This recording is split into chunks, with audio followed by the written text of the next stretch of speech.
نن زمونږه د 57 اسلامي ملکونو مسلمانان ای بے غیرت دي، ظالمان لګیا دي، د پیدا کېدو نه مخکې د هغوی بچي شهیدان کېږي. موت ته دومره قدر نشي کولی چې د دغه ظالمانو د څیزونو او د هغوی د مصنوعاتو بایکاټ قدرې وکړو. زه دومره بې غیرته شوم، زه خپل مسلمان سره دومره هم نشم ودرېدی. لاړ شه ستا په ناګومان کې، ستا په 400 په پېښور او په شب قدر کې د اسرائیلو او د قادیانانو مصنوعات هغه مسلمان خرڅې لګیا دی. قسمی د پیغمبر په منبر درته دا خبره کوم چې دا د اسرائیلو ظالمان چې کوم د فلسطین په مسلمانانو، دا د فلسطین مسلمانان د دوی به لاسونه وي او زما ستا به ګریوان وي.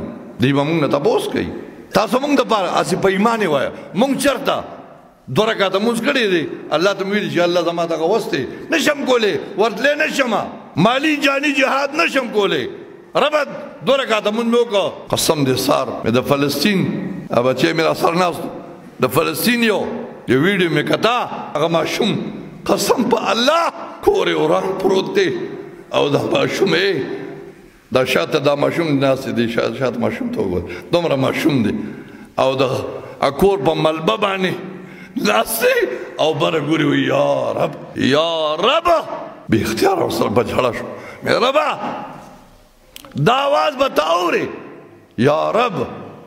زما ربه حضرت معاذ رضی الله عنه یمن ته نبی علیہ السلام په گورنرۍ باندې دیږي، جلب کې ورسره روان دی او ورته وایي یا معاذ، وی لبیک یا رسول الله. وی معاذه گورنرۍ باندې خو ځي خو خبردار زما د نصیحت وره، اتق دعوت المظلوم، د مظلوم د خیرونه ځان بچ کا، چا باندې ظلم ونه کې. کافر ولې نه دی؟ کافر سره به هم ظلم نه کې. د مظلوم د خیرونه ځان بچ کا، ځکه نبی علیہ السلام د ارشاد او د وینا مطابق د مظلوم د خیرو د الله دربار ته رسېدو کې یو پردم نشته، ډایرک الله ته رسي. د مظلوم د خیرونه ځان ساته.